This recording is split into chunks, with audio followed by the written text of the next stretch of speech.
ನಮಸ್ತೆ ಎಲ್ಲರಿಗೂ. ಯಾರು ಇತ್ತೀಚೆಗೆ TETಯನ್ನು ಪಾಸ್ ಆಗಿದ್ದಿರಲ್ಲ, ನಿಮಗೊಂದು ಶಿಕ್ಷಕರಾಗುವ ಸುವರ್ಣ ಅವಕಾಶ. ಏಕೆಂದರೆ ಸರ್ಕಾರ 10,000 ಶಿಕ್ಷಕರ ನೇಮಕ್ಕೆ ಅನುಮತಿಯನ್ನು ಕೋರಲಾಗಿದೆ ಅಂಥೇಳಿ ಶಿಕ್ಷಣ ಸಚಿವರಾಗಿರ್ತಕ್ಕಂಥ ಮಧು ಬಂಗಾರಪ್ಪರವರು ತಿಳಿಸಿರುವಂಥದ್ದು.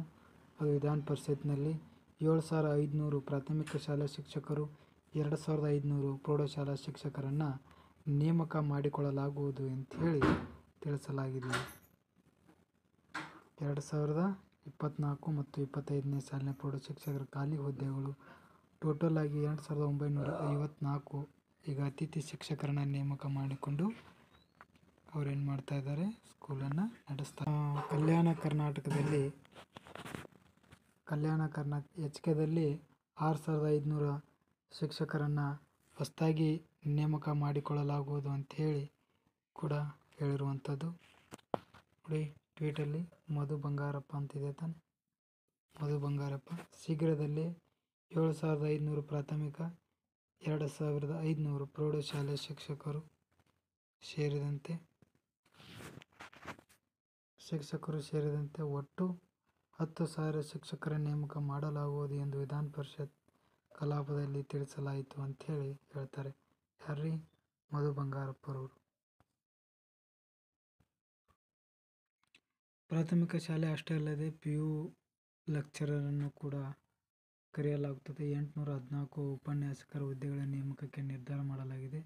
ಶಾಲಾ ಶಿಕ್ಷಣ ಇಲಾಖೆ ಪದವಿ ಪೂರ್ವ ವಲಯ ಸರ್ಕಾರಿ ಪದವಿ ಪೂರ್ವ ಕಾಲೇಜುಗಳಲ್ಲಿ ಕೊರತೆ ಅಥವಾ ಖಾಲಿ ಇರುವ ವಿವಿಧ ವಿಷಯಗಳ ನೇರ ನೇಮಕಾತಿ ಕೋಟಾದಡಿಯಲ್ಲಿ ಒಟ್ಟು ಹುದ್ದೆಗಳ ಪೈಕಿ 814 ಉಪನ್ಯಾಸಕರ ಹುದ್ದೆ ಭರ್ತಿ ಮಾಡಲು ಇಲಾಖೆ ಮುಂದಾಗಿದೆ. ಇದಕ್ಕೆ ಸಂಬಂಧಿಸಿದಂತೆ ಸರ್ಕಾರದ ಅನುಮತಿಯನ್ನು ನೀಡಲಾಗಿದೆ ಎಂದು ಶಾಲಾ ಶಿಕ್ಷಣ ಮತ್ತು ಸಾಕ್ಷರತಾ ಇಲಾಖೆ ಸಚಿವರು ಮಾಹಿತಿಯನ್ನು ನೀಡಿದ್ದಾರೆ ಅಂತ ನೋಡ್ರಿ. ವಿಷಯ ಕಲ್ಯಾಣ ಕರ್ನಾಟಕ, ಕಲ್ಯಾಣಿಯೇತರ. ಕನ್ನಡ 5 HKಗಿದೆ, 100 ನಾನ್ HKಗಿದೆ. ಇಂಗ್ಲೀಷ್ 5 HKಗಿರುವಂಥದ್ದು, 120 ನಾನ್ HKಗೆ. ಇತಿಹಾಸ 4, 120 ನಾನ್. ಅರ್ಥಶಾಸ್ತ್ರ 4, 180. ಭೂಗೋಳಶಾಸ್ತ್ರ ಒಟ್ಟು 20 ಇದೆ. ವಾಣಿಜ್ಯಶಾಸ್ತ್ರ 10 ಮತ್ತು 80 ಇರುವಂಥದ್ದು.